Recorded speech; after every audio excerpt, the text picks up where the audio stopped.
Your Majesties, welcome back to the channel. Thank you so much for always returning. Trust you and yours are well, and you're loving yourself and others like always. Many thanks to all of you for the support you give to the channel. Thank you so much to our channel members, to our anonymous supporters, to all of you, my esteemed subscribers. You're all loved, celebrated, and appreciated. So today we are going to see how the Bible was put together, how we got all those books we got, and the whole plan behind compiling a book into one and then giving it to people to begin to believe in it, because of course it's through that book that our belief system is controlled. All right, our belief system is controlled, the way we look at life is controlled. So the way we do things, everything we do is controlled by a group of people, because of course they sat down and made these decisions. So, was the Library of Alexandria really destroyed by fire, or there was something else? Now, you'll be asking, why am I going back to the Library of Alexandria? I'm talking about the Bible, so what's taking me to the library? Now, we knew that Africa was a center of learning in those ancient times, all right? And it was like a university that people come from different parts of the world to come and study. And most of all these books that was used for study were kept in that Library of Alexandria. Most of these books that were used for study, we will talk about science, you talk about art, you talk about technology, you talk about humanity, you talk about creation, everything, mathematics, everything you can think about that is learning, that everything about life. Everything about life was held by that Library of Alexandria. The secrets to life, the secret to me and you, was in the Library of Alexandria, and it was protected. It was guarded. But there was a time where some people decided, okay, it's now time for us to rule. All right? And how do we do this? We need knowledge. And this knowledge is limited. We need to go take the whole thing. All right, we need to go take the whole thing, and of course they know that it's not just possible that they just come take the whole thing and history will not look for them. All right, they decided to use this means of, okay, the fire destroyed the library and the whole books burned to ashes. Now, when you look at some paintings about the Library of Alexandria, you look at paintings on the Library of Alexandria, you discover that it's a gigantic building. It's a building that, of course, there should be where a book is kept, where books are kept. It's a building where will be protected from possible fire. Or in case a fire starts, there should be books that can survive the fire outbreak. But they want to tell us that all these books got burnt to ashes and nothing was left. No. Some group of people stole these books and decided to set the library on fire and then leave it in their story that the library caught fire and all the books got burnt. And that is what we grew up with, that the Library of Alexandria caught fire and a lot of histories, a lot of secrets of the world was burnt down to ashes, which is a lie. Now, when we talk about control, when our narratives are controlled, the way we think is controlled, what we believe in is controlled, then we are not living our lives anymore. We are living the life of those number of people who are controlling us. Now you feel like, nobody's controlling me, nobody's controlling me. But you are believing in things that were the ideas that were created by these people. You believe in it, you hold it so dear to your heart, you can even kill a brother for those beliefs. You are controlled. We are controlled. Except we decide to pull out from these whole ideas that keep holding us down, then we are still controlled. Your Majesties. And this is the same thing that was written in the letter, all right, of Leopold to the missionaries. Their interest is in what they can get, how they can be powerful. All right, it's not about your salvation. It's not about whether you make it. It's not about whether you succeed in this life. It's about them and what they want to do with you. So let's listen to this and we'll be right back. In the archives at the Vatican, first of all, it's about 5 miles of archives underground and very, very secure access. In other words, you can't just go, oh, I'm going to go check out the archives underground. No, you have to be a security cleared, almost top secret cleared based on their standards to get down there. But they have in there so many incredible discoveries, so much knowledge and wisdom that have been stolen, literally stolen from all around the world. And of course, the Library of Alexandria, that was a book heist. The fire was a distraction. The real story of Alexandria, it was a book heist. It was a knowledge theft. They stole the knowledge. They left a few books burning here and then they burned it down to the ground. But the vast majority of the knowledge and wisdom stored at Alexandria was siphoned off and taken to that underground, I call it an underground base at the Vatican.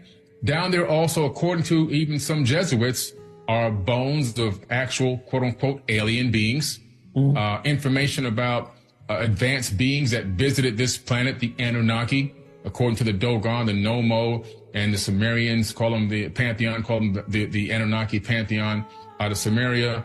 They call them Nitiru out of Africa. They had all these relics and artifacts of these particular people, even out of Greece. They have all this down there. They have information even out of Iraq that shows and proves that advanced races had lived on this planet long before this current civilization here exists. I'm talking about eons and eons ago, super highly advanced with technologies and capabilities of flight and everything else, weapons of war that existed. All that information is stored underneath the Vatican archives, along with some of the most incredible texts and books and inventions that ever existed on this planet. And they siphon it away and they're hoarding all of that wisdom and knowledge so that they can keep control and power and domination over the world. And guess what? It's working. You know, if the public knew that long before Jesus, long before Moses and all these people, you know, supposedly were even born or existed, that thousands of years before them, an advanced race lived on this planet, built an Atlantean global civilization, probably Atlantean interplanetary civilization that had capability of space flight and everything else, and that they most likely genetically modified the existing hominids, which then became Homo sapiens sapien, in order to put us all in slavery and make us do the workload for them.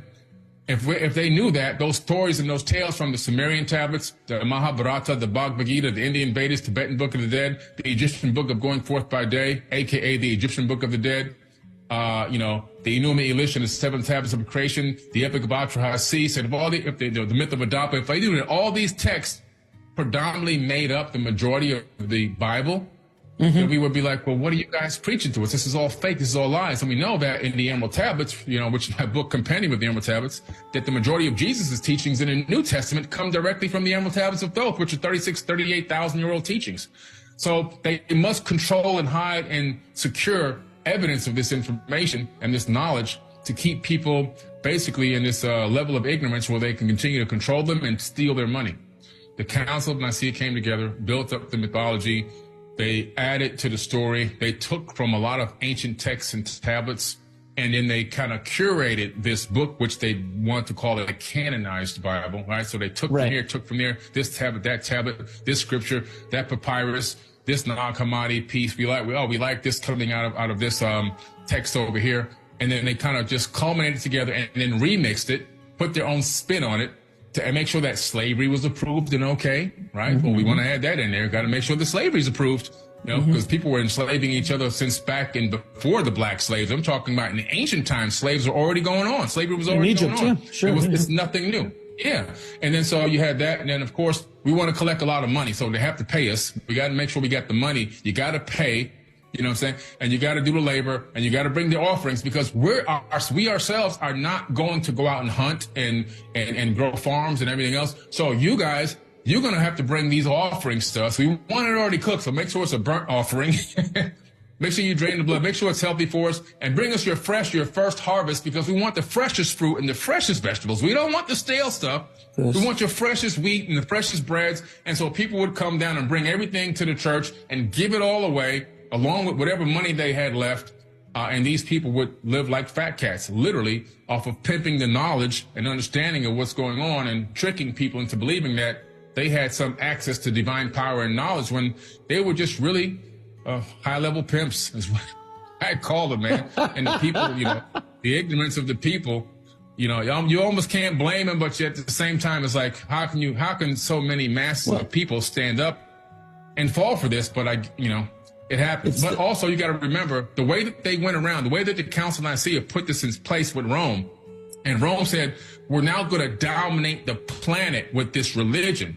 Mm-hmm. So they combined their beliefs with the Christianity, all right, because they felt like keeping it separate was creating too much, anger between the two sides, and everybody wanted to go head to head. So you know what? We're going to combine it. We'll add our stuff in with their stuff, and we'll make it a national religion. But now here's the trick: as Rome was on its global escapade, trying to dominate and take over the planet, everywhere they went, they would then instill and install this Christianity, this Catholic Christianity in those areas. But this is how they did it. People believe that Christianity was spread by love and the good news, and no, it was spread by rape, bloodshed, murdering, and killing. And so when they came to your town, they literally would take your women and your children. They would, they would take the leader of that village or whatever. They would show that you guys are going to bow down to us. You're going to follow this religion. You're going to speak our language. And they'll make an example out of somebody, and then everybody else would follow suit. And if they didn't, then they would say, okay, we're going to give you a lot of these torture devices. They would have the Pope's spear, all right, which is still in the museums right now. They would stick that into a woman's personal parts, and it would explode on the inside of her. They would have this triangular pyramid with a spire on top, and it would reel a man up and down and let it go up into his back door over and over again until he died. And they had all these torture mechanisms. They tortured and killed over 80 million people over the course of 700 years under the order of the popes, in order to spread love and peace and Christianity all around the planet. And so, but this is, again, all with the authority of Rome. So this global conquest to spread this and collect money was all done by bloodshed and torture, not by love and peace. Even the depiction of Jesus was switched over to the face that became the global popular face. That was actually Caesar Borgia, who was actually one of the sons of an actual pope, and killed his own brother to try to take his place. This guy was just an evil, brutal, killing ruler.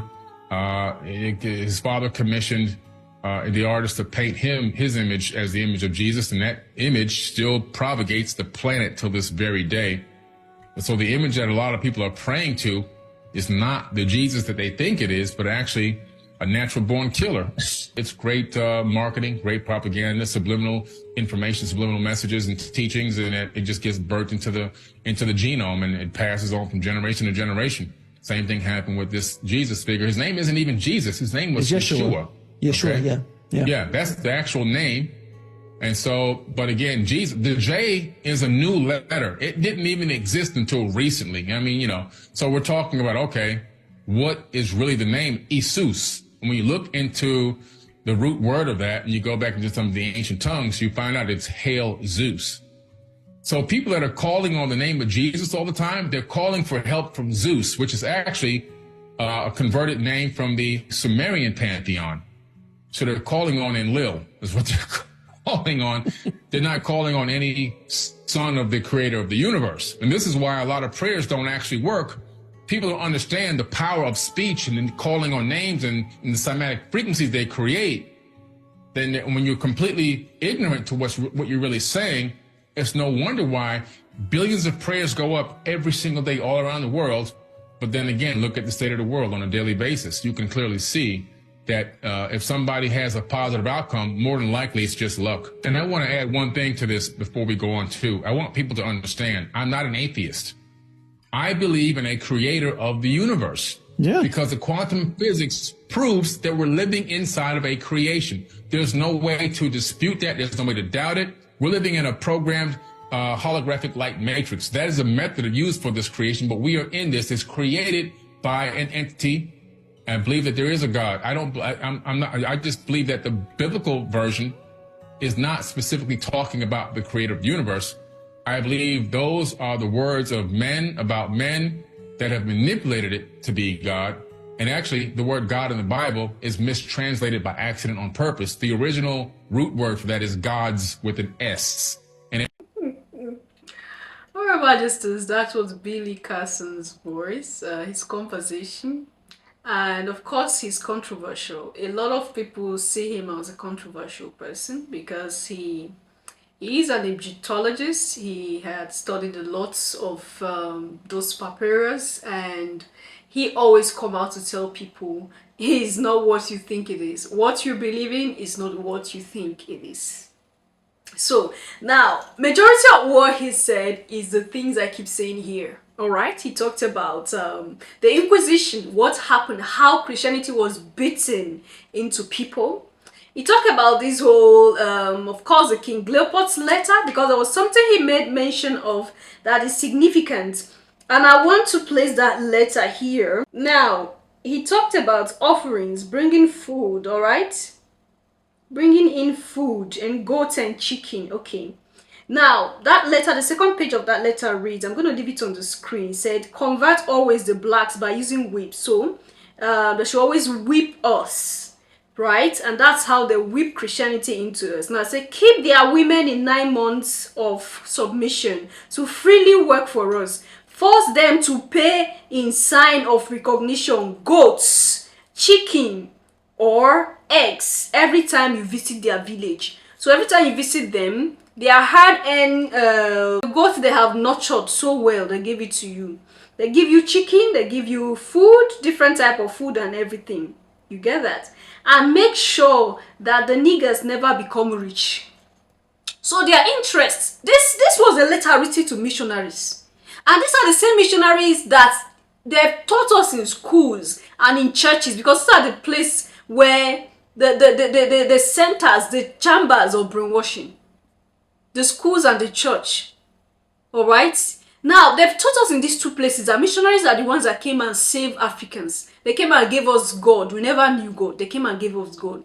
But they've forgotten this. This was a letter that Leopold wrote to his missionaries in the Congo. Now they use these churches as a means of control, a means whereby they can insert their control on people. They use these churches, people look at them, oh, these are godly people, they wear white and hang a rosary and carry a cross, these are good people, and not knowing that these people are coming to destroy us. All right, so you see, this is it, that they make sure we never become rich, and they should sing every day that it's impossible for the rich to enter heaven. Make them pay taxes each week on Sunday masses. So all the offerings you take to the church on Sunday is seen as a tax that you have to pay to the government, because it's a government, it's a system, it's a programmed system. We have been programmed, all of us, we are involved in this thing. We are victims of these things. I know how difficult it is to pull out. It is so difficult. But we can't just sit back there and say, okay, because we have been in this system and it's not our fault, so we should keep living in this system that we are all living in.